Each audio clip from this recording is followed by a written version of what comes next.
하나님의 말씀 히브리서 6장 1절에서 3절입니다. 히브리서 6장 1절에서 3절 말씀 찾았으면 저와 여러분 합독하도록 하겠습니다. 히브리서 6장 1절에서 3절 찾으시면 합독하도록 하겠습니다.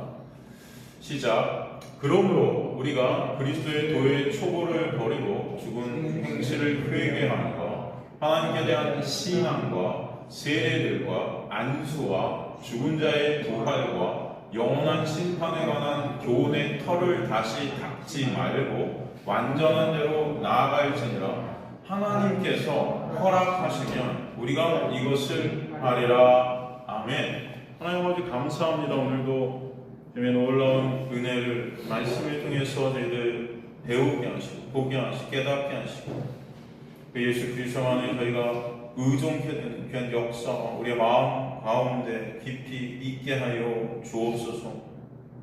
주님께서 여기 있는 한 사람 한 사람 한 영혼 주님의 백성들 마음을 아시오니 이끌어 주시고 인도하여 주시고 온전히 우리 시선이 예수 그리스도께만 향할 수 있도록 도와주옵소서. 이 생명의 시간, 이 생명의 이 장소 주님께서 허락해 주심을 감사하며 생명 대신 예수 그리스도만 이 자리에 남게 하여 주옵소서.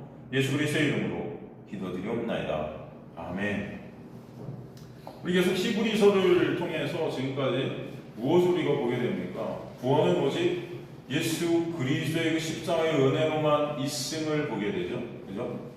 사실 히브리서뿐만이 아니라 창세기서 요한계시록 전체가 다 구원은 오직 예수 그리스도의 십자가의 은혜로만 있음을 알게 하시고 보게 하시는 거죠. 그죠? 그 십자가의 은혜로만 구원이 있게 됨을 이스라엘 백성들이 그래서 광야를 거쳐 가나안에 들어가게 되는 여정을 통해 또 보게 하시고 곧 그들이 가나안에 들어가게 되는 것이 그들의 어떠함이 아니에요. 그들의 어떤 조건이나 그들의 어떤 행함이나 그들의 어떤 인간들의 어떤 것이 아니라 그들은 할 수 없지만 그럼에도 불구하고 그것들을 끌고 가신 하나님의 놀라운 은혜, 언약, 그 약속에 의해서 다른 말로 하나님의 믿음이죠. 하나님의 믿음에 의해서 있게 하시는 거예요, 구원이. 그죠? 그 믿음에 의해, 다른 말로 그 은혜에 의해 가나안에 들어가게 되는 것을 성경은 순종이라는 것입니다. 여러분, 그게 순종인 거예요. 인간이 뭘 행하는 게 순종이 아니고 하나님의 놀라운 은혜에 의해서 우리 가운데 믿음이 오게 되고 그 믿음으로 인하여 주님만을 바라보게 되는 그 자리가 어떤 자리예요? 순종이라는 자리인 것입니다. 그래서 히브리서 통해서 그들이 순종하지 않아서 가나안에 못 들어갔다는 것은 그 믿음이 없기 때문에 못 들어가는 거죠. 그래서 주님께서 주님의 믿음으로 은혜로 끌고 들어가시는 거예요. 그것을 그들이 순종했다 하시는 것입니다. 이해가 되시죠? 순종이라는 것은 그래서 믿음이고 이것이 곧 누구의 믿음이에요? 인간의 믿음이 아니라 하나님의 믿음이기 때문에 그것을 은혜라는 것입니다. 그래서 순종이라는 것은 우리 인간의 어떤 행위들, 인간으로부터 나오는 어떤 것이 아닌 하나님으로부터 오게 되는 은혜를 말씀하시는 게 진짜 순종인 거예요. 우리가 순종의 자리에 가게 된 것은 우리의 어떠함이 아닌 하나님의 은혜인 것입니다. 그것으로 순종이라는 것이 나오게 된 것이죠. 순종할 수 없는 자들에게 있게 된 은혜의 역사를 알게 된 은혜만을 바라보게 하시는 가나안에 들어가게 하시는 그 주님의 역사가 바로 순종의 역사고 믿음의 역사예요. 그 은혜로 그래서 하나님의 안식에 들어가게 되는 자가 바로 어떤 자예요? 우리가 저번 시간에 살폈지만 멜기세덱에 대해 이해되어지고 알게 되어지고 깨닫게 된 자는 멜기세덱에 대해서. 그죠? 그래서 그 멜기세덱을 아는 자가 어떤 자라고 그러죠? 저번 시간에 우리가 살폈죠? 어떤 자라고 그래요? 그 멜기세덱을 깨닫게 되고 이해하게 되고 알게 된 자가 어떤 자다? 장성한 자라고 그러죠? 장성한 자. 그리고 그 멜기세덱을 모르는 자가 어떤 자다? 어린아이다. 그렇죠? 어린아이. 그러니까 여러분, 장성한 자 어린아이. 이것은 뭐 예수 그리스도의 놀라운 그 은혜를 입어서 구원을 받은 막 구원을 받아서 태어난 그런 자가 이제 어린아이인데 그런 자가 막 성장해야죠. 열심히 말씀 지키고 뭔가 신앙적으로 성장해서 장성한 자. 이런 개념이 아닙니다. 성장의 어떤 변화되는 어떤 이런 여정의 개념이 아니라 어린아이와 성장한 자는 완료의 개념인 겁니다. 여러분, 구원은 예수 안에 있게 되는 완료죠. 그죠? 예수 안에 있게 된 자를 또 어떤 자라고 그러는 거예요? 장성한 자라고 그러고, 여전히 그 예수를 몰라서 예수 밖에 있는 자를 어떤 자라고 그러는 거예요? 어린아이라고 표현한 것입니다. 그 멜기세덱이 어디에 나오죠? 창세기에 보면 어떤 상황 속에서 나왔다고 그랬습니까? 전쟁 가운데 나오게 되는 거죠. 그죠? 다섯 연합군과 4개의 나라의 연합군이 전쟁을 하잖아요. 그 가운데 이 전쟁 중에 바로 롯이, 그죠? 아브라함이 조카 롯이 포로가 되는 거예요. 그렇지 않습니까? 세상은 전쟁 아닙니까, 여러분? 전쟁 같은 삶 아닙니까? 이 세상 자체가 전쟁이에요. 이 전쟁에서 롯이 포로가 되었다는 거예요. 여러분, 롯은 누굴 상징한다고 그랬습니까? 바로 하나님의 백성들을 상징한다고 그랬죠. 그러니까 하나님의 백성의 상징인 그 롯이 세상에서 포로가 돼요. 죄의 포로가 된 것입니다. 이게 우리의 모습인 거죠, 여러분. 이 세상 가운데 우리가 포로 같은 자들로 죄 가운데 살아가는, 사탄마귀의 포로들로 사는 그런 모습들, 그죠? 하나님의 백성들을 갖다 그래서 롯이 대표하고 있는 것입니다. 그 롯과 같은 하나님의 백성들을 갖다가 누가 아브라함이 가서 구하는데 어떻게 구하죠? 아브라함이 뭘 갖고 가서 구해요? 아브라함의 식솔들 몇 명? 318명을 데리고 가죠. 제가 저번 시간에도 말씀드렸지만 318명을 데리고 간 아브라함의 그 모습들 한번 생각해 보세요. 이거 구해낼 수 있었을까요? 없었을까요? 사실 인간적으로 볼 때, 상식적으로 볼 때 구할 수 있는 겁니까 이게? 예? 그들은 병사도 아니에요. 식솔들이에요. 그러니까 그 아브라함 영내에 거하는 그냥 살아가는 아브라함 시중 두는 그런 하인들, 그냥 뭐 꽃갱이 이런 거 갖고 나갔다고 보시면 돼요. 여러분, 칼을 쓰는 자들이 아닙니다. 네? 이런 자들이 나가서 그 연합군과 그 군대와 싸워서 롯을 구해온단 말이죠, 여러분. 네? 이게 말이 되는 거예요? 어떻게 생각하세요? 말이 안 되죠. 말이 안 되는 겁니다. 그런데 그 일을 해요. 이게 여러분 어떻습니까? 이게 가능한 일이 아니고 불가능한 일인데 가능하게 됐죠. 이게 이들의 힘과 노력으로 된 걸까요? 이들의 능력으로 된 걸까요? 이들이 318명이지만 다 특전사들이에요? 그래서 된 걸까요? 아닌 거죠. 이것은 우리 뭘 볼 수 있냐? 이 구원이라는 것은 인간의 힘과 노력으로 절대 될 수 있다 없다. 없음을 이 아브라함과 318명의 이 마침 엘리야와 그 800몇 명입니까? 830명인가? 그 외에 엘리야와 그 제사장들, 그 가짜 제사장들 싸움하라고, 그죠? 기드온 용사, 그죠? 그 15만 명과 300인가요? 그죠? 이런 어떤 모습들, 이것은 절대로 전쟁에서 우리가 이길 수 있다 없다. 구원이라는 게 우리 힘과 노력으로 될 수 있다 없다. 없다는 것을 보여주는 거예요. 그죠? 없다는 거예요. 없다는 거예요. 그런데 구해내죠, 여러분. 구해냈단 말입니다. 이게 이들의 어떤 힘과 노력이라는 거예요? 아닌 거죠. 그것을 설명해 주시기 위해서 누가 이들을 이제 롯을 구해갖고 이들이 돌아오는데 누굴 만나는 거예요? 그래서 멜기세덱이라는 제사장을 만난다는 거죠. 그게 샬렘 왕이라고 해요. 샬롬 왕, 평강의 왕이기도 한데 제사장이라고, 제사장이라고 얘기하는 거죠. 그가 나타나서 여러분 뭐라고 알려줘요? 이 전쟁의 승리가 너의 힘과 니네 힘과 노력, 아브라함의 어떤 뭐 리더십 뭐 이런 게 아니다. 절대로 롯을 구해올 수 없는 불가능한 전쟁이었는데 이것을 가능케 한 것은 누가? 니네가 한 것이 아니고 하나님의 놀라운 역사고 은혜였다라는 것을 가르쳐주죠. 그죠? 그래서 구원이라는 것은 오직 하나님의 은혜로만 있구나를 배우게 하시는 거죠. 이 전쟁을 통해서.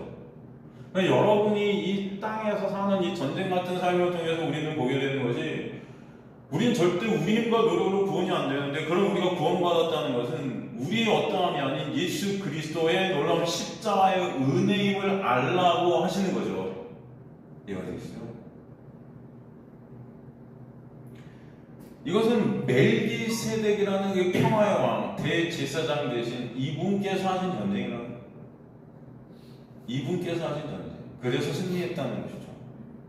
그래서 이 아브라함이 그것을 깨닫게 되고 그 은혜를 알게 되고 전리품의 10분의 1을 멜기세덱에 드리죠. 11조. 자기 자신을 다 드린 거죠. 이게 이제 내가 멜기세덱의 것입니다라는 고백이죠. 왜냐하면 멜기세덱이 그 전쟁에서 이기게 해줬기 때문에. 결론적으로 보면 아브라함에게 남게 된 것은 아무것도 없죠. 나머지는 다 돌려주고 10분의 1 남은 거 다 멜기세덱에 맞추고 그에게 남은 것은 아무것도 없는데, 그럼 그에게 멜기세덱이 놓고 간 게 있죠. 뭐예요? 뭘 갖고 왔어요? 떡과 포도주죠. 떡과 포도주. 그러니까 이제 아브라함에게 결론적으로 남게 된 것은 뭐밖에 없어요? 떡과 포도주밖에 없어요. 그 떡과 포도주가 상징하는 것이 무엇입니까? 예수 그리스도시죠. 생명의 떡 되시고, 그죠? 생명의 피를 갖다가 십자가에서 흘리신 그 포도주와 떡, 그죠? 그리고 성만찬에서 보지 않습니까? 그것만 남게 되었다.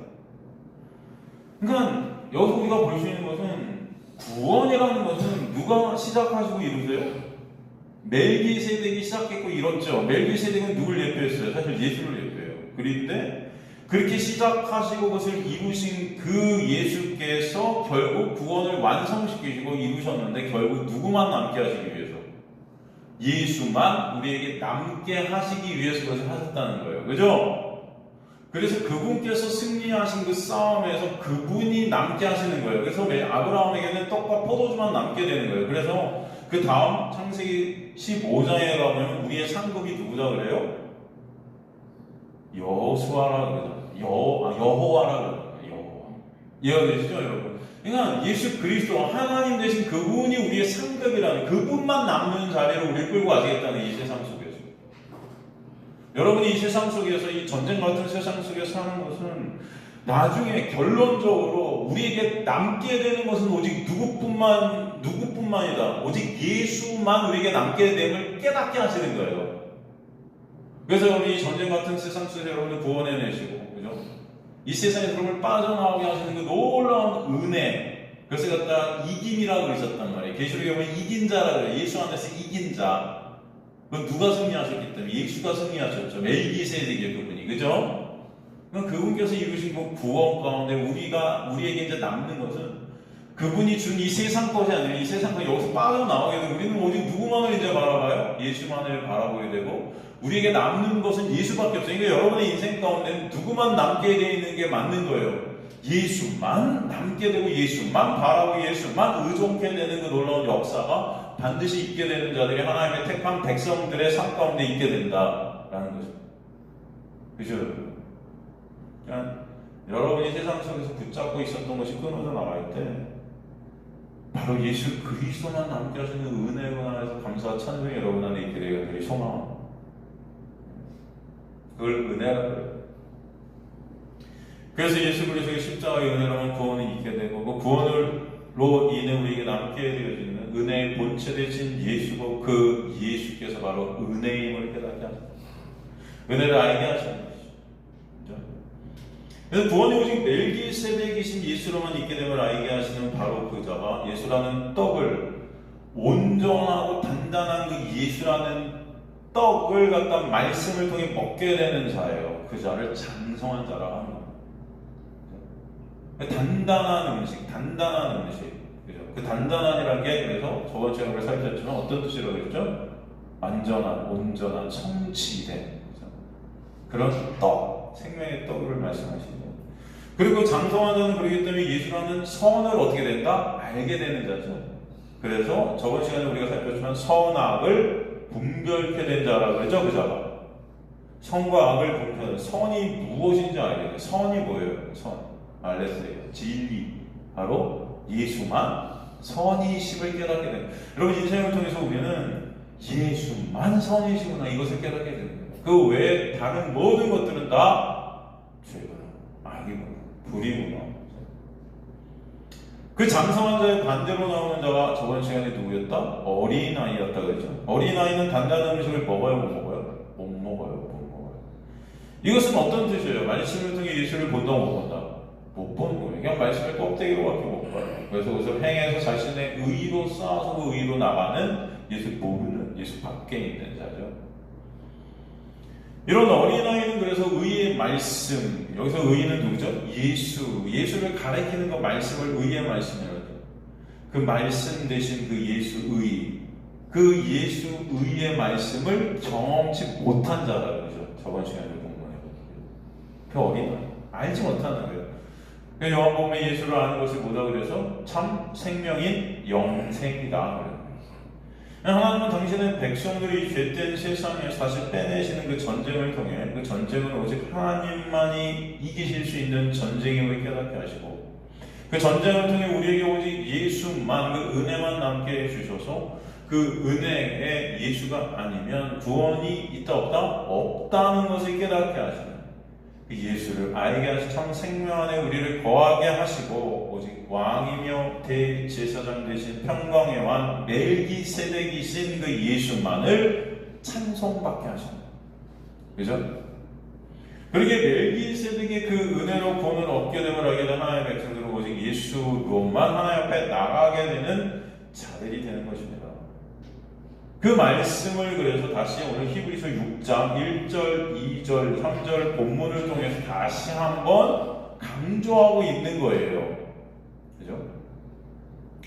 저번 시간에 말씀드렸지만 히브리서 5장 말에 있는 그런 니네가 여태까지 선생들이 되어야 되는데 선생들이 되지 못하고 여전히 이런 어린아이 같이 단단한 떡을 먹지 못하는 이런 자가 되었다고 책망하는 그런 말씀같이 그것이 보였지만 그런 말씀이 아니라 그랬어요. 하나님의 놀라운 구원은 은혜로만 된다는 것을 다시 한번 보여주시는 거죠.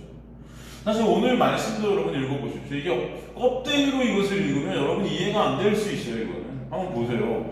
그러므로 우리가 그리스도의 도의 초보를 버리고 죽은 행실을 회개함과 하나님께 대한 신앙과 세례들과 안수와 죽은 자의 부활 영원한 심판에 관한 교훈의 털을 다시 닦지 말고 완전한 대로 나아갈지어다.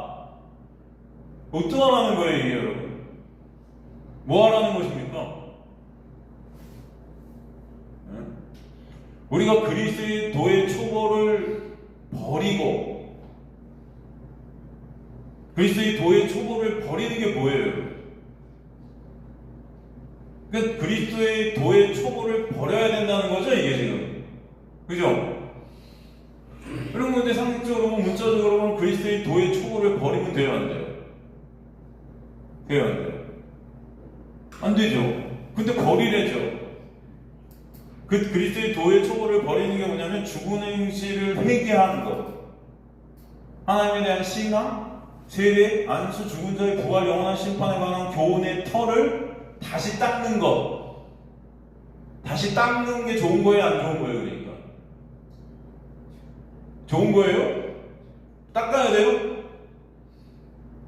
닦아야죠. 우리 청소 매번 해야죠. 좋은 겁니까? 안 좋은 겁니까? 안 좋은 거예요. 이러지 말라는 거예요. 네? 다시 닦는 것이 뭐예요? 그리스도의 도의 초보를 계속 버리지 못하는 거예요. 그리스도의 도의 초보를 버린다는 것은 이제 다시 닦지 않는 거예요. 그죠? 닦을 필요가 있어요, 없어요? 왜 다시 닦지 말라고 그래요? 닦을 필요가 있어요, 없어요? 없다는 거잖아요. 이거 없으니까 다시 닦지 말라는 거예요, 그죠?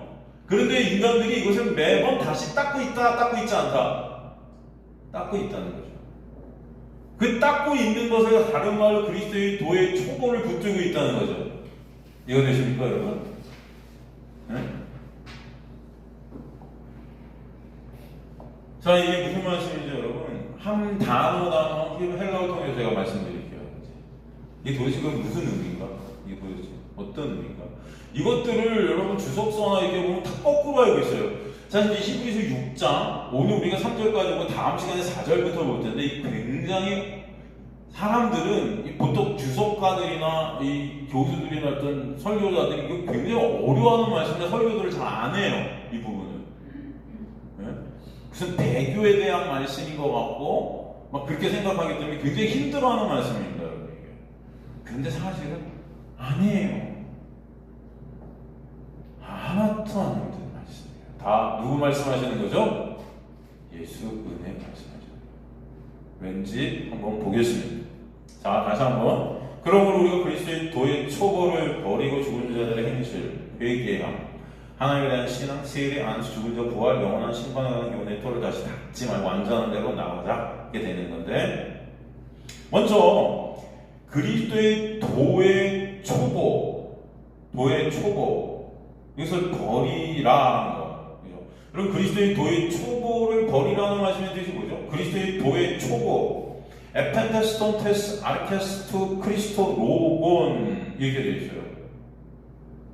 에펜테스톤테스 아르케스투 크리스토 로곤. 로곤은 어떤 단어일까요, 여러분?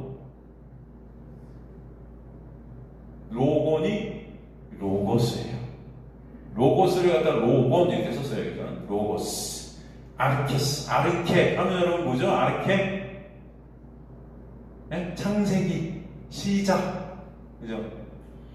그러니까 이게 뭐냐면은 아펜테스라는 건 어디서 왔냐면 아피에미에서 왔어요. 아피에미, 이것은 떠나다, 용서하다, 탕감하다, 뭐 이런 뜻이잖아요, 여러분. 아피에미, 출발하다, 뭐 이런 뜻이죠.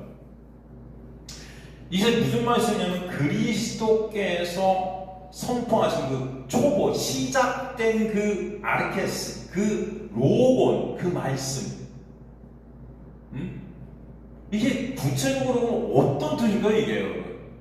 한번 잘 생각해 보세요, 여러분. 말씀을 그냥 허투루 읽으면 안 돼요, 여러분.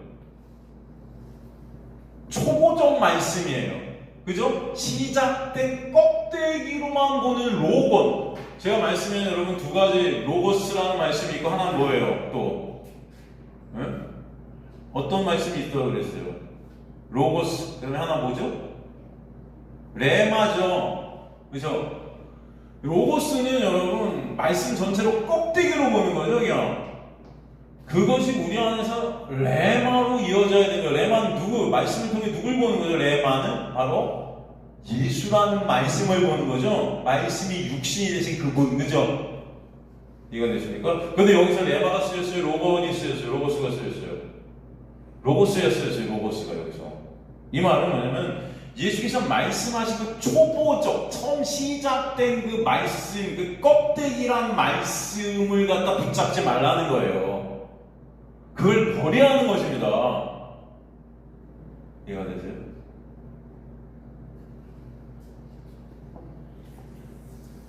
거기서 떠나야 된다는 거예요. 그래야 뭐가 있다? 용서가 있는 거예요. 아시겠습니까? 그 껍데기의 말씀에서 떠나야 돼요. 그래야 거기 진정한 용서가 있어요. 껍데기의 말씀을 다른 말을 뭐라고 그럴까요? 율법이라고 해요. 율법에서 우리가 자유케 되는 것은 예수 그리스도라는 그 십자가에 놀라운 은혜가 아니면 안 되잖아요. 거기서 우리가 떠나지는 거죠. 율법에 사로잡힌 우리 율법에서 빠져나오게 된 걸 구원이라고 하잖아요, 여러분. 그러니까 예수께서 그냥 말씀하신 초보적인 말씀이라는 것은 껍데기의 말씀, 율법적 말씀으로 인간들의 것을 갖다가 그냥 껍데기로만 볼 때 여러분 해석이 될까요, 안 될까요? 다 그러니까 우리 저번 시간에 우리 일요일 날 살폈잖아요. 산상수훈. 오른쪽 뺨을 때리거든 왼쪽 뺨을 어떻게 해요? 돌려대라. 이 사람들이 이거 읽으면서 어떻게 생각해요? 그래, 누가 나 때리면 참고 왼쪽까지도 돌려주는 그런 인내심이 있고 긍휼을 베풀 줄 알고 하는 사가 그리스도인이지. 맞서는 싸우고 막 누가 때린다고 같이 맞서고 그렇다고 제가 맞서라는 게 아닙니다, 여러분. 또 그렇게 되면 안 된다. 오른쪽 뺨을 누가 때리면 왼쪽까지도 돌려줄 수 있는 그런 인내심과 그런 온유함과 그런 마음이 된 그 자가 그리스도인이다. 이런 말씀이 아니라 그랬죠. 그죠, 여러분? 오른쪽 뺨을 맞으신 누구? 예수 그리스도. 그 오른쪽이라는 것, 그래서 바로 의를 뜻하고 권능을 뜻하고 능력을 뜻하는 것, 하나님의 자리를 뜻하는 그 오른쪽 뺨을 누가 맞으세요? 예수가 맞으시죠. 뺨이라는 거, 예수가 그것에 갖다 맞으신 곳이 어디예요? 십자가잖아요. 그것을 통해서 다른 쪽을 돌려대라. 이 왼쪽을 돌려대라는 게 이것은 알로스 다른 걸로 돌려대라는 게 아니고 그것이 그 십자가를 통해서 우리에게 다른 것으로 돌려주시겠다는 거였다고 그랬죠? 그게 뭐예요?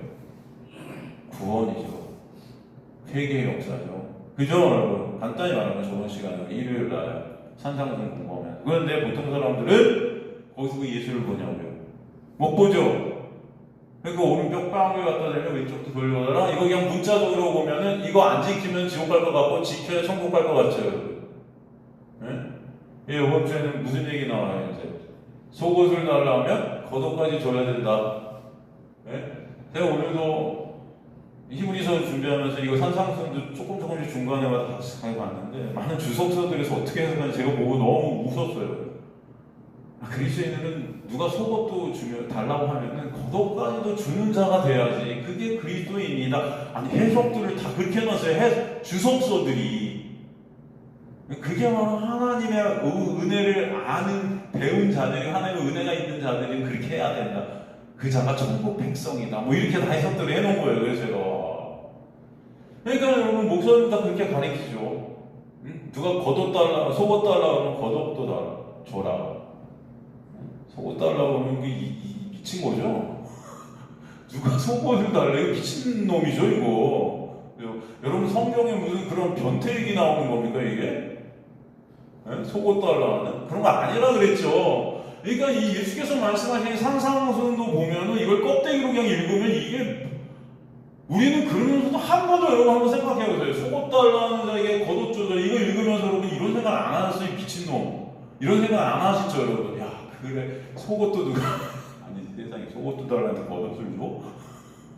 아니, 무슨 예수님이 우리는 아무런 그런 의심도 않고 그렇게 해야 돼, 그냥.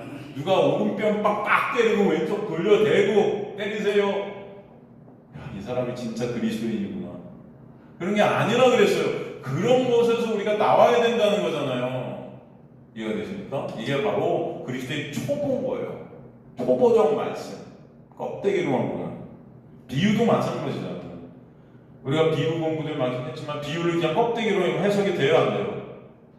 불의한 청지기의 비유 대표적으로 이런 것들 읽어보면 여러분 해석이 됩니까? 옛날에 저도 생각나요. 많은 분들이 저한테 앞에 이거 해봤더니 이게 뭐죠? 아무도 설교들 뭐 해석들 안 해. 잘 못해요. 근데 뭐라고 그래요? 불의한 제물로 친구를 사귀라 그러니까 어떻게든 돈을 벌어서 우리가 전도 열심히 합시다. 다 이렇게 하고 있단 말이에요, 이런 거. 전도 열심히. 그 불의한 제물이 누군지 모르죠. 이런 걸 말합니다. 이것들을 여러분 인간들은 그냥 껍데기로 볼 때는 인간들이 다 어떻게 해요? 이것을 행해야 되는 걸로 봐요. 내가 해야 되는 거, 내가. 이걸 인본주의라고 해요. 그게 바로 그리스도의 도의 초보를 갖다 계속 붙잡고 있는 거죠. 이거 버리지 못하는 게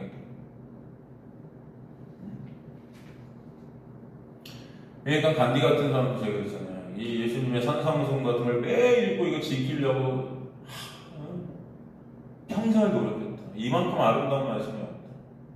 맞아요. 이만큼 아름다운 말씀이 없어요. 근데 그것은 인간들이 지켜야 될 말씀이 아니라 예수께서 십자가에서 이루신 그 놀라운 은혜를 설명하는 말씀들이었다는 거죠. 이해가 되시죠?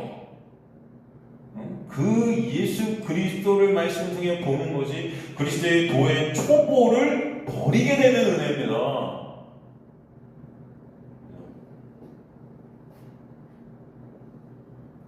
여러분이 말씀을 지킬 수도 없지만 이런 것들을 혹여 어느 정도 지켰다고 하면 거기에 구원이 있을까요? 응?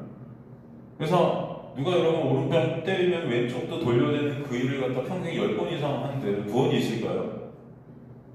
그러다가도 한 번 욱하면 그렇게 평생 맞고 살다가 한 번 욱해갖고 죽일 수도 있어요, 여러분. 거기 구원이 있을까요?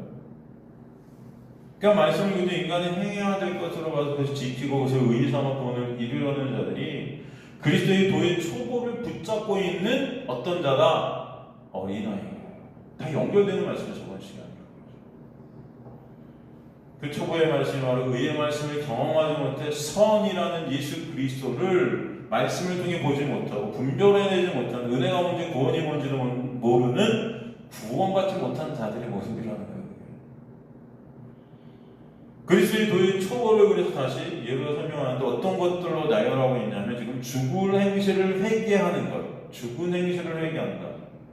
하나님에 대한 신앙, 세례, 안수, 죽은 자의 부활, 영원한 심판에 관한 교훈의 털을 매번 닫고 있다. 이렇게 말하죠. 여러분 죽은 행실을 회개한다는 게 무슨 말씀입니까? 죽은 행실을 회개한다는 거. 하나님의 말씀, 즉 하나님의 말씀을 껍데기로 보니까 이것을 행함으로 보게 되죠. 이것에 대한 회개를 매일 내가 해서 그 의의로 하나님 앞에 서려는 거예요. 이해가 되세요?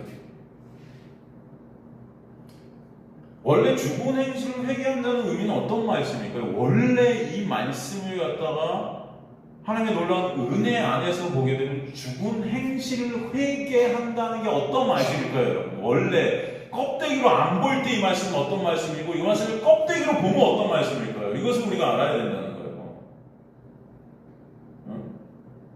죽은 행실을 회개한다는 것, 이것은 여러분 이게 하나님의 놀라운 은혜 안에서 보여지게 되면 죽은 행실을 회개한다는 것은 율법으로 그 행위로 죽을 수밖에 없는 그런 우리의 실존이 깨달아지게 되면 그 율법을 십자가에서 완성하신 예수의 은혜만을 바라보게 되는 은혜에서 율법에서 은혜로 가게 되는 그 회개의 역사가 있게 된다는 거잖아요. 누구로? 예수 때문에.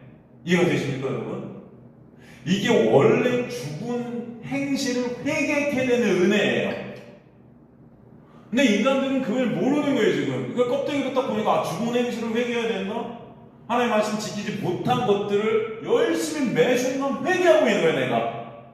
하나님, 이거 잘못했어요. 이거 잘못했어요. 이렇게 하라고 그랬는데 왼밤 되려고 되면 오른밤 맞으면 왼밤도 되라고 그랬는데 오늘 누가 나를 오른밤을 때려갖고 욕을 직설해가지고 막 싸울 뻔하고 때려줬어, 막. 이거 이제 교회 갖고 회개하는 거죠. 하나님 말씀 내가 지켰어요, 못 지켰어요? 못 지켰습니다. 주님, 저 어떡하죠? 용서합니다. 이제 됐다. 회개했으니까 난 이제 내일 다시 누가 때려도 열받고 또 싸우고 다시 회개해야지. 이해가 되세요? 무슨 말씀인지? 그냥 은혜를 모르는 그런 인간들은 율법의 행위 안에서 회개까지도 그것을 의의로 삼으려고 하는 거예요, 인간들이. 회개는 인간들이 할 수 있는 게 아니에요, 사실. 제가 누누이 말씀드리지만, 그래서 잃어버린 어린 양을 비유해서 그 어린 양을 갖다가 목자가 찾아갖고 들쳐 업고 딱 와서 뭐 했다고 그래요? 회개했다고 그러잖아요. 그 어린 양이 한 게 있어요, 없어요? 없죠? 다 누가 하신 거예요? 목자가 한 거잖아요. 그 회개라는 것은 예수 그리스도의 십자가를 통해서 우리 율법에서 은혜의 영역으로 빼내주셔서 우리가 가던 길이 돌이켜지게 되는 은혜를 갖다 회개라는 단어를 쓴 거예요. 우리 길이 돌아서게 됐다는 거예요. 이게 회개입니다. 메타노이아. 이해가 되시죠, 여러분? 그걸 회개를 통해서 보여주셨던 건데 인간들이 이것을 스스로의 힘과 노력으로 해서 그 의의로 하나님 앞에 서려고 하는 거죠. 그 자체가 죽은 행실에서 회개한다는 것 자체가 그래서 여러분 불의인 거예요. 이걸 껍데기로 보게 되면 그래서 인간들은 뭐예요? 다 행함을 하나님 앞에 서려고 합니다.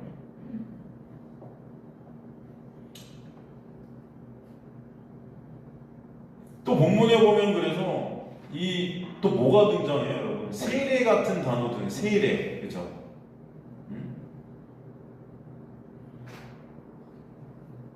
그럼 교회 다니는 사람들이 세례를 갖다 어떻게 생각합니까? 세례. 마치 세례를 받아야 구원받은 하나님의 백성인 것처럼 여기는 사람들이 있을까요, 없을까요? 있어요. 아마 카톨릭 같은 데서는 이 세례를 꼭 받아야 구원이 있다 이렇게 아마 말하나? 제가 정확히 오늘 한번 찾아봐야 되겠다. 제가 알기로는 그래요. 이 세례가 카톨릭에서 굉장히 중요합니다. 세례 안 받으면 구원이 없다까지 갈 거예요, 아마. 그런데 이게 우리 기독교 안에 이 교회 다니는 사람들도 그렇게 생각하는 사람들이 있어요. 여러분, 이 세례라는 것도 보세요. 이걸 껍데기로 보고 영적으로 보고 은혜 안에서 보고 은혜 밖에서 볼 때 이 세례라는 단어가 완전히 다르죠.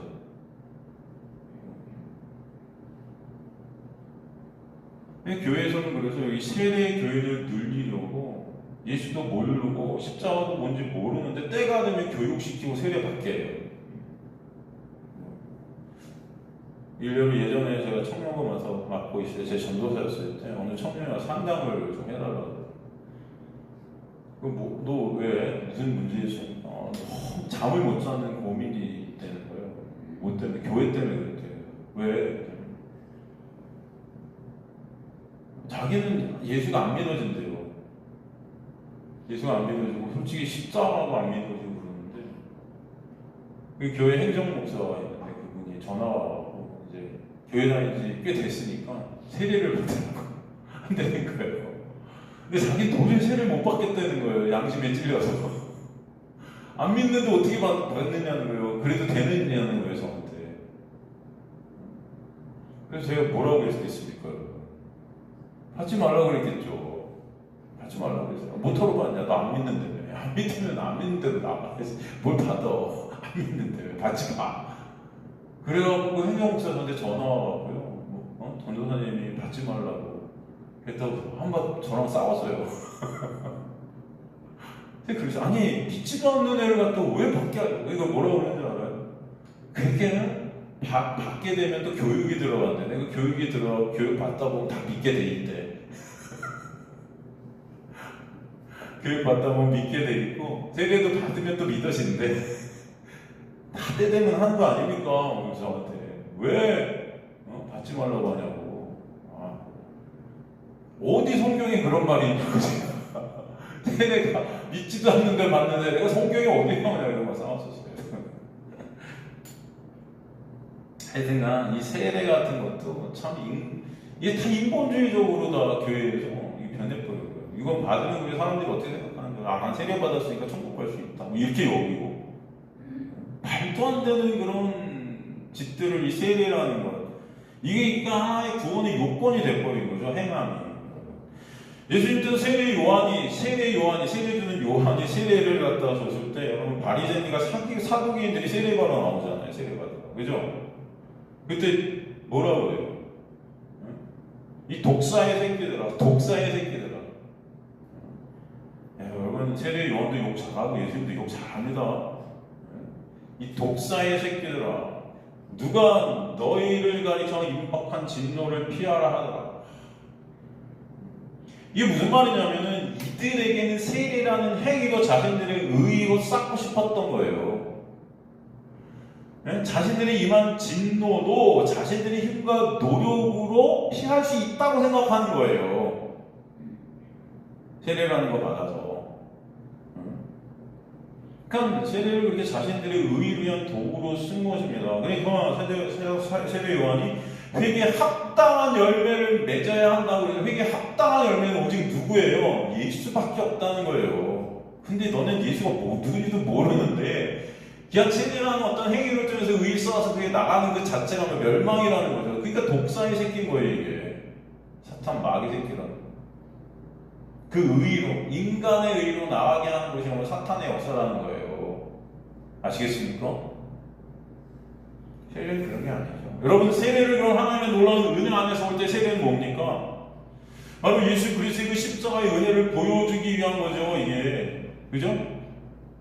예수와 함께 죄된 나라는 그 육이 죽고 다시 살게 하시는 그 연합의 역사. 그죠?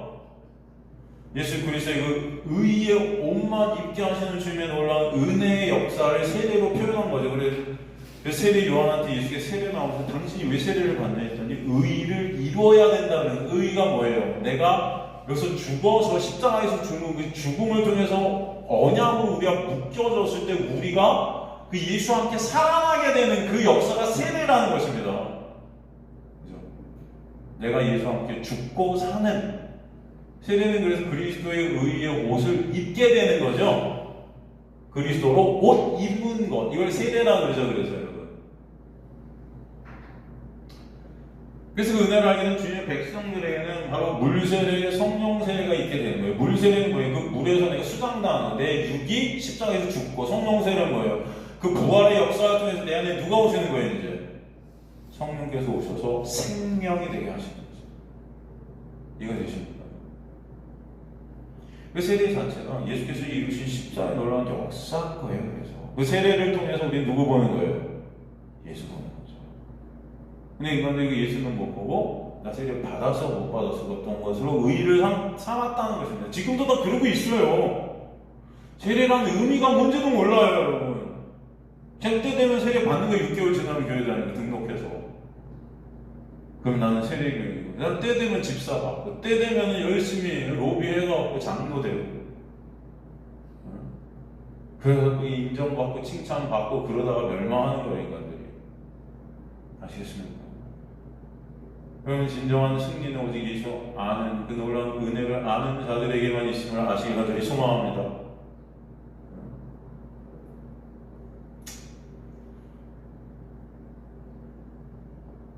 그리고 우리가 또 알아야 될 것은 이 본문의 세례라고 번역이 된 헬라어 단어, 이것은 복수로 쓰였어요. 바티스몬.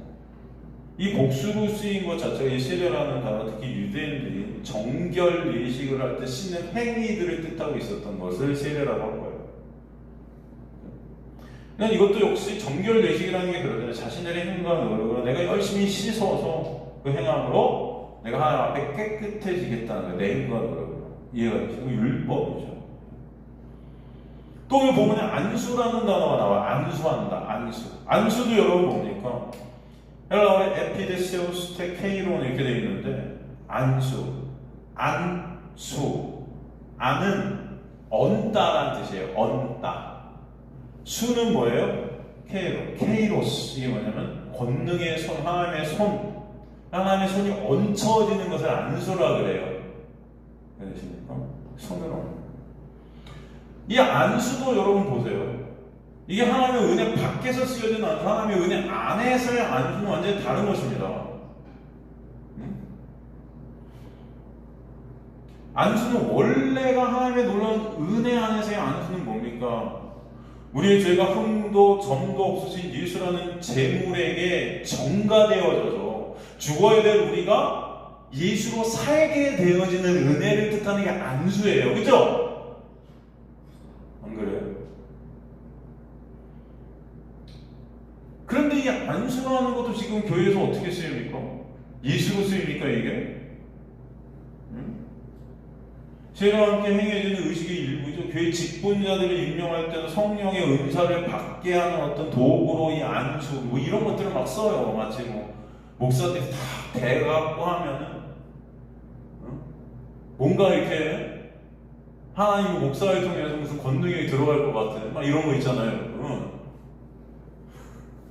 다 무당들이 하는 짓거리가 되는 거죠. 그러니까 인간들의 어떤 그런 행위들 이런 것들을 통해서 자신들이 신의 자리에 목사들이 신의 자리에 하나님의 자리에 앉고 마치 목사인 하나님 노릇을 갖다 하고 싶은 거죠. 아니 진짜 제가 옛날에 이런 말씀 드렸나? 내가 어디 우연찮게 부흥회를 갖다 원치도 않는 부흥회를 어떻게 참석하게 됐는데 어떤 목사님이 그래서 말도 안 되는 설교가 생각도 안 나는데 하여튼 한 시간 동안 자기 자랑만 하는 것 같아요. 하다가 갑자기 이제 설교가 끝나니까 다들 이제 통성 기도를 막 시키고 막 하는데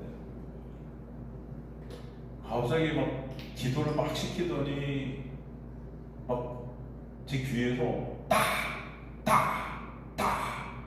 소리들이 막 나더라고요. 이건 또 무슨 소리지? 목사님 기도는 안 하시고 이렇게 맞아요. 딱딱 소리 때문에 기도는커녕 무슨 이게 뭐야? 한때 갑자기 누가 제 등을 갖다가 딱 묻힌 거예요. 제가 또 여러분 본능적으로 그 싸움꾼의 본능이 있지 않습니까? 이 등을 맞는 순간 확 돌아가고 칠 뻔했어요. 근데 그 사람이 목사였어. 저를 막 때리더니 그 옆에 있는 사람도 등짝을 때리고 한 사람씩 다 때리면서 돌아다니는 거예요. 이게 뭐야 도대체? 그랬더니 그래야 무슨 성령이 무슨 여러분 그런 거 아세요? 그래 이걸 뭐라 그래요? 전 처음 제가 당해봐갖고 아주 그날 제가 예배 끝나고 목사 찾아가고 싸울 뻔했어요.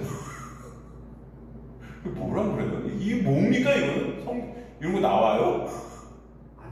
안찰? 안수가 아니고 안찰이야 또. 그러니까 안수 같은 형식의 찰, 이게 탁 때리는 거. 이런 미친.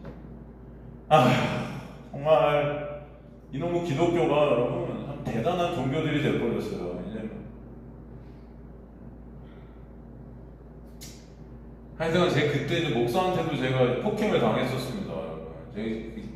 경찰서로 가고 싶었는데 진짜로 내가 진짜 폭행당한 게 처음에 목사한테 그것도 다음부터는 내가 그래도 통성기도하고 그때부터 제 트라우마가 된 거야. 통성기도 합시다 그러면 통성기도 안 하고 눈 뜨고 이렇게 보고 혹시 또 때릴까 나를 기도가 안 돼요. 맞을까봐 얼마나 겁이 나는 농담입니다.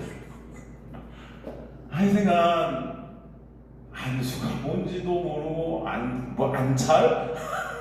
성경에 나오지도 않는 건 또 만들어 나가고 나와요? 안찰이란 단어 좀 못 봤는데 여러분 성경 꽤 읽어요.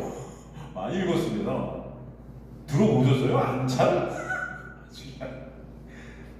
죄송합니다. 정말 저는 참 심각하다고 생각해요. 이놈의 교회들이 진짜 이거는 무슨 말도 안 되는 어떻게 이렇게 됐죠? 이게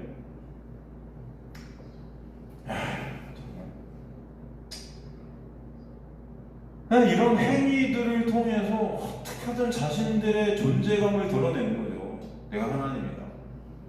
내가 때려야 구원이 있어요. 맞아야 되고 안수해야 목사가 안수해야 거기 뭐가 있고 요즘 그래서 안수받고 뭐 기도받고 이러면 돈도 내야 되고요. 여러분 이런 것도 있대요. 별 진짜 하여튼 이런 것들이 다 뭐예요? 예수 모르는 짓거리들인 거예요. 아시겠습니까?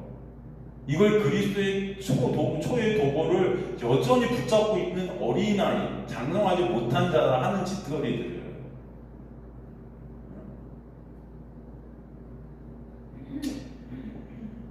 여러분, 안수는 그런 것이 아닙니다.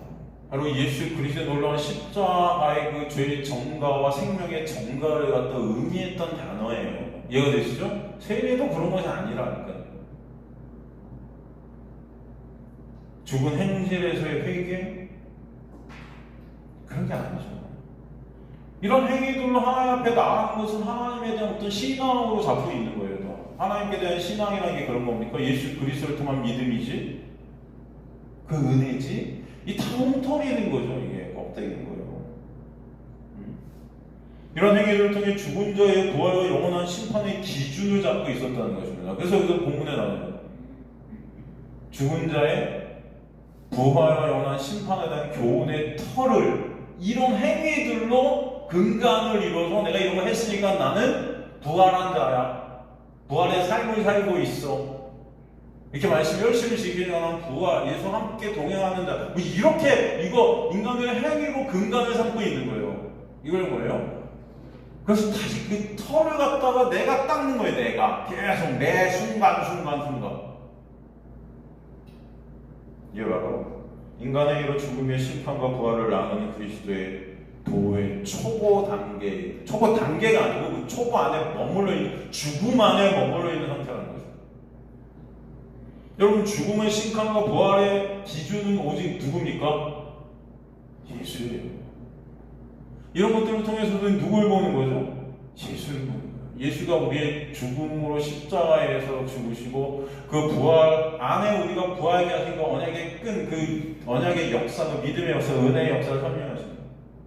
그러니까 이 모든 것들, 세례, 안수, 이 성경에 나와 있는 모든 율법, 모든 내용, 모든 것들이 다 예수 그리스도신데 단단한 음식을 먹지 못하는 젖만 먹는 어린아이 교인들이 이런 것들을 지켜 자신이 행위로 자신이 기준이 되었고 행함이 기준의 심판과 부활에 가리고 있다는 거예요. 자신들이. 이것이 바로 그 털을 다시 매주만 처음부터 껍데기로 말씀을 그저 문자로 와서 그저 행하고 그것을 의로 삼고 있는 그것을 매 순간 닦고 있는 거예요. 그 털을. 예수라는 터는 여러분들이 못 닦아요. 예수께서 이루신 것입니다. 그것은. 예수께서 홀로 십자가를 통해 그 반석으로 이루신 거예요. 주춧돌 되신 거예요. 근데 그것을 갖다 내가 닦는다고 수고하고 무거운 짐을 지다가 반복하다가 쓰러져 그 돌에 맞아 깨져 죽는 것입니다. 여러분. 그럼 어떻게 해야 돼요? 그래서 오늘 본문에 보니까 완전한 대로 나아갈지어다. 이게 답이라는 거죠. 이해가 되시죠? 완전한 대로 나간다. 에피텐 텔레이오테마 페로메다 이렇게 되어 있어요. 에피는 여러분 뭐뭐 위에, 뭐뭐 안으로 뭐 이런 뜻도 있어요. 왜 이게 전체사인데 에피는 여기서 장소적 의미를 더 장소적 의미를 뜻해. 어디 위에 거하고 있는 거예요. 장소 안에. 이해가 되십니까? 어떤 장소로 나가야, 영역으로 나가야 된다는 걸 뜻해요. 이거는 온전한 영역이 있다는 거예요. 완전한 영역이 있다는 거예요. 텔레이오티스. 그 영역 안에서만 뭐만 있다? 그 영역 안에서만 뭐가 있다? 구원이 있다. 그 완전한 데가 구체적으로 어떤 영역일까요? 텔레오테스라는 단어. 이게 완전, 완성, 성숙, 온전. 텔레이오스에서 왔죠. 텔레이오스는 어떤 단어죠? 성취. 완전, 온전, 장성한, 성숙한. 우리 저번 시간에 살핀 장성한 자, 단단한 음식. 다 같은 텔레이오스예요. 예수께서 십자가에서 내가 테텔레스타인, 다 같은 단어들이에요. 다 성취했다, 완성시켰다, 이루었다. 누구만 이루심이 되신다? 누구만 완전히 되신다? 누구만 온전히 되신다? 예수만. 그 예수 엔 크리스토스, 그 안에 거하는 것만 가능하다. 구원이. 다 이 단어들은요, 여러분, 예수에 쓰이는 단어예요. 예수께. 텔레이오스. 히브리서 9장 11절 한번 살펴볼게요. 이 단어들 한번 다. 어디 나오나? 한번 대충 한번 잠깐 볼게요. 이 단어, 이 텔레오스라는 단어가 어디 쓰여나 보면은 다 예수예요. 보세요. 제가 신약 이 단어 쓰인 것들을 갖다 어제 거의 찾았습니다. 대부분 찾아갖고 봤어요. 여러분 증명을 해드리기 위해서. 히브리서 9장 11절 같은 경우도 볼까요? 그렇게 장차 좋은 일에 대제사장으로 손으로 짓지 아니한 것, 곧 이 창조에 속하지 아니한 더 크고 온전한 장막이 되셨다. 그죠? 그래서 어떤 단어? 온전한, 완전한 이 단어가 텔레이오스. 주님께서 그 장막으로 우리를, 그 장막, 예수라는 장막으로 덮으셨다. 그래서 말씀 입신 우리 가운데 거하셨다. 이게 뭐예요? 스케어도 장막 되셨다. 그죠? 요한일서 4장 18절, 요한일서 4장 18절도 보면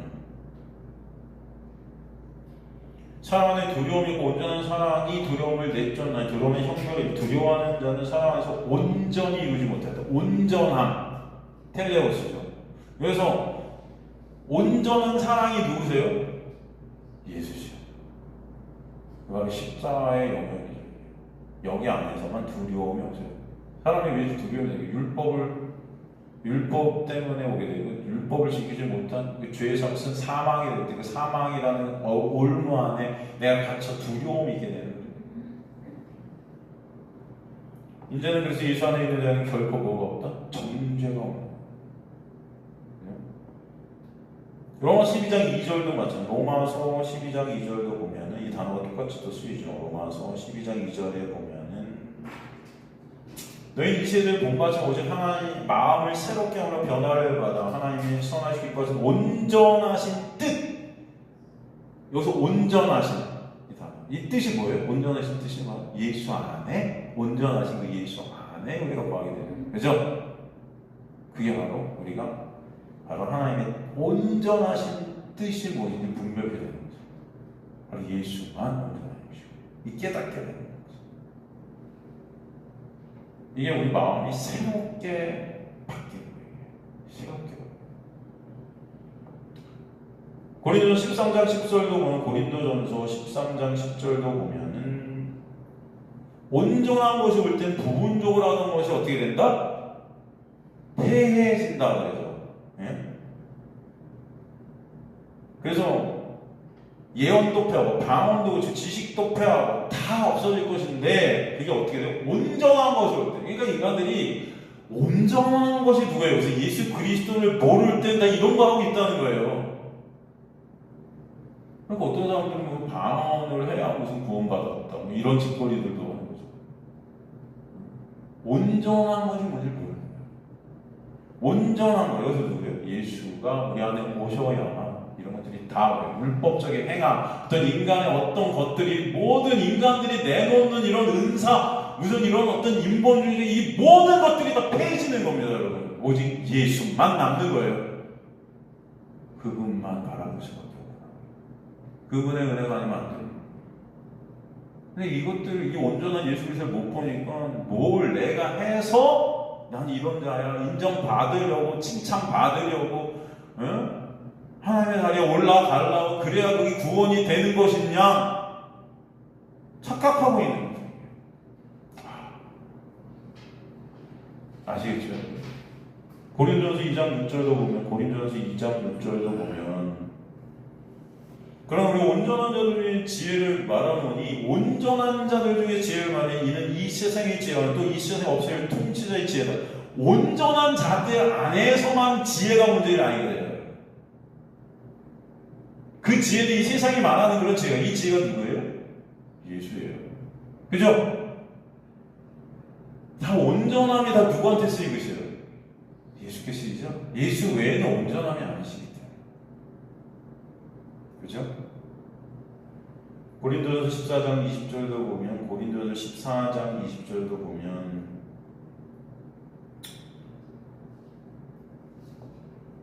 지혜는 아이가 되고 악기는 어린아이가 지혜는 장성한 사람이야. 지혜는 장성한 사람이야.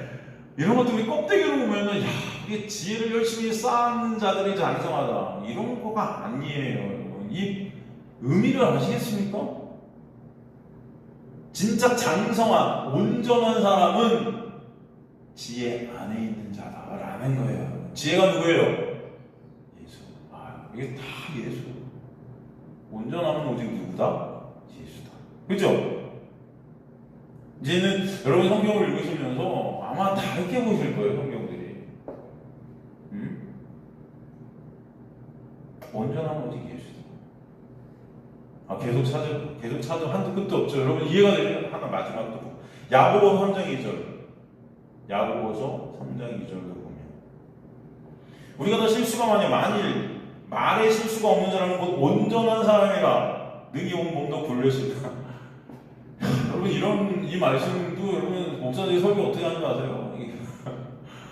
성령 충만한 자는 말에 실수가 없다. 그런 말일까요? 말에 실수가 없는 사람이 어디서 그게 이상해? 다 죽을 때까지 말에 실수들만 하던 것 같다. 예? 안 그래요? 이게 무슨 말이에요, 이게? 여기서 말은 뭡니까? 말이 여기서 뭐예요?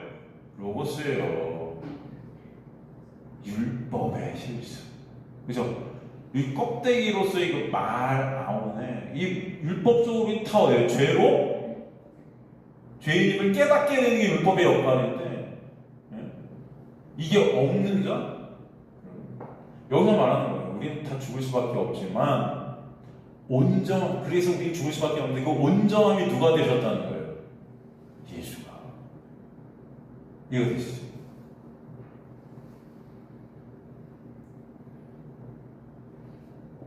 그러니까 이런 모든 온전함이라는 것은 온전한 사람이 될 수 있다는 거예요. 온전함이란 단어, 이것은 다 누구 안에만 있는 거예요? 예수 안에. 그러니까 말의 실수들만 하는 거죠. 인간들이 다 율법적으로만 말들을 해버려야죠. 진정한 온전한 말의 실수가 없다는 것은 그 예수 안에 있을 때만 말이에요. 그 율법이 예수로서 십자가에서 다 성취되었기 때문입니다.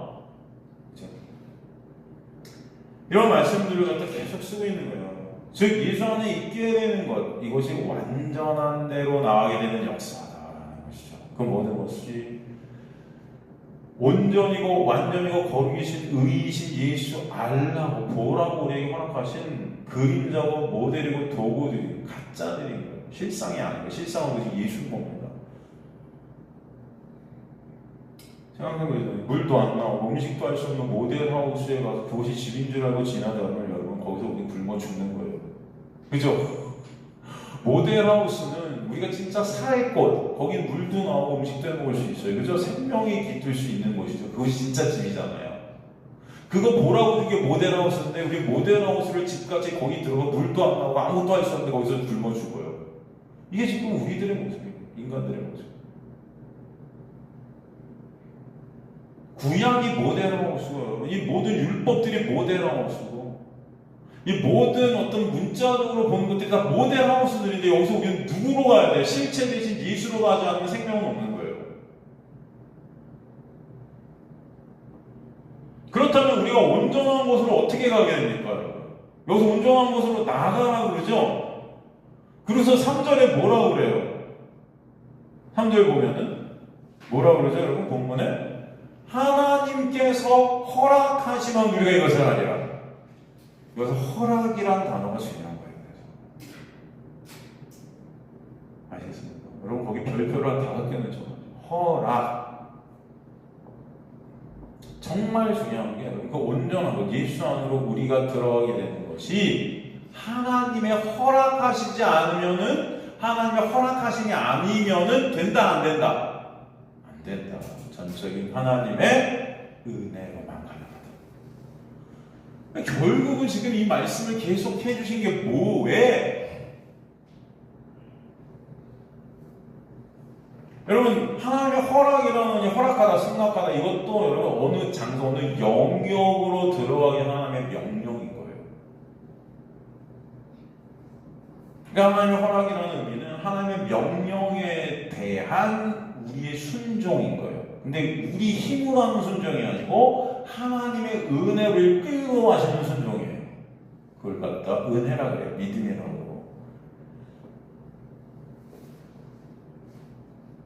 그 자리로 들어가게 하시는 거예요. 그것이 하나님의 은혜고, 그것만이 우리가 그리스도의 초의 도의 초보를 버리게 되고 다시 그것을 닦지 않는 그런 자들이 되는 거죠. 바꿔 말하면 하나님께서 오늘 이 말씀을 그럼 왜 주신 거예요? 결국 하나님께서 하신다는 거잖아요. 왜 주신 겁니까?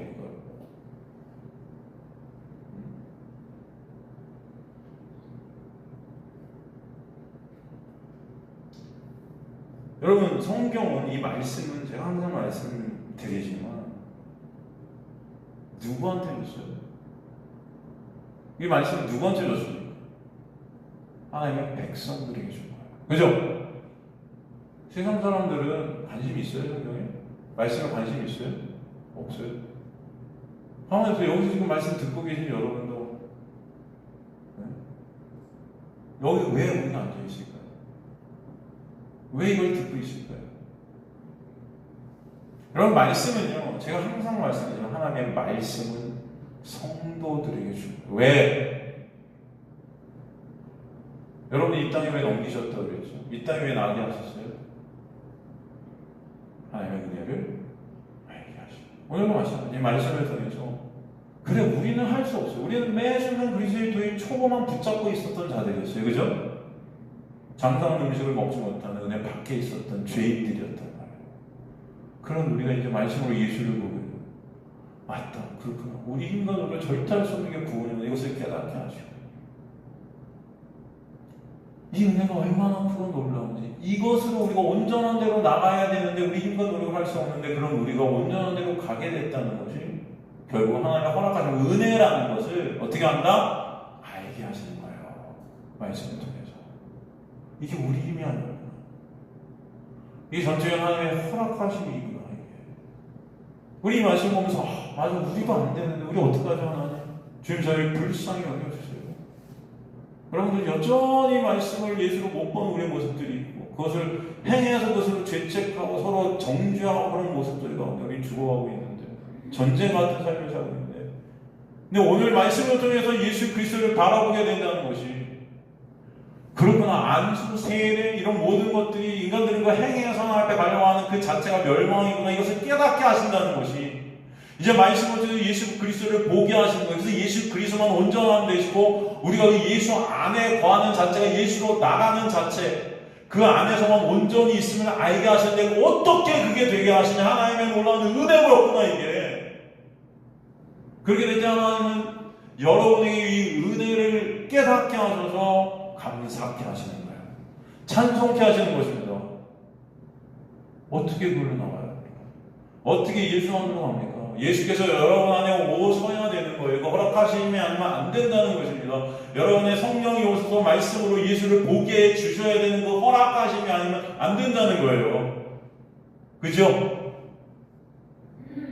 오늘도 여러분이 말씀을 통해서 이게 이해가 되고 제가 여러분과 나누는 이 말씀들이 이해가 되고 깨닫게 된다면 이것이 여러분의 실력도 아니고 제 실력도 아니고 하나님의 놀라운 역사고 은혜구나, 하나님의 허락하심이구나. 이게 오늘도 여러분이 그 허락하심 안에 있는 자들인 거예요.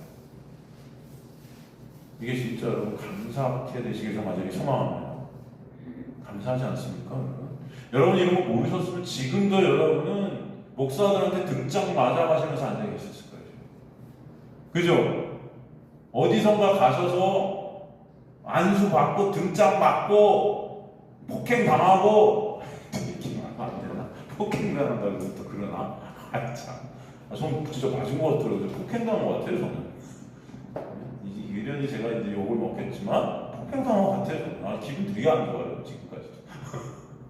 여러분 그러고 그걸 갖다 마치 신앙이 그냥 나는 이게 뭐 안찰?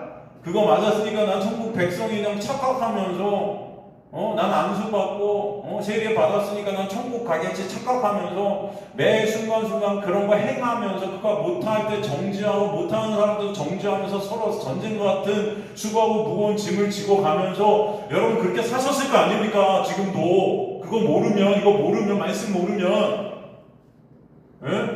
안 그래요 여러분? 생각해 보시라고요. 얼마나 끔찍한지. 그런데 말씀을 통해서 예수 그리스도의 은혜가 아니면 안 되는 걸 깨닫게 될 때 너무나 감사하죠. 우린 여전히 안 되잖아요 사실. 어떻게 온전한데 우리가 갑니까? 온전한 곳이 어디지도 모르는데. 근데 예수님을 깨닫게 하시고 그 온전함은 근데 그 온전하신 예수가 내 안에 오셨다고요. 여러분 안에 오신다고요. 말씀을 예수로 보게 하신다고요. 성령께서 우리 안에 오신 분이. 그래서 말씀으로 예수가 이해되어지는 것이 감사한 거예요 여러분. 그게 여러분에게 진짜 기쁨이 되시길 간절히 소망합니다.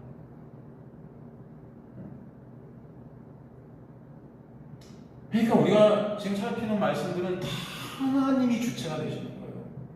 하나님의 주권이 남게 하시는 거예요. 말씀을 통해서. 하나님의 은혜가 우리를 끌고 가시는 거예요.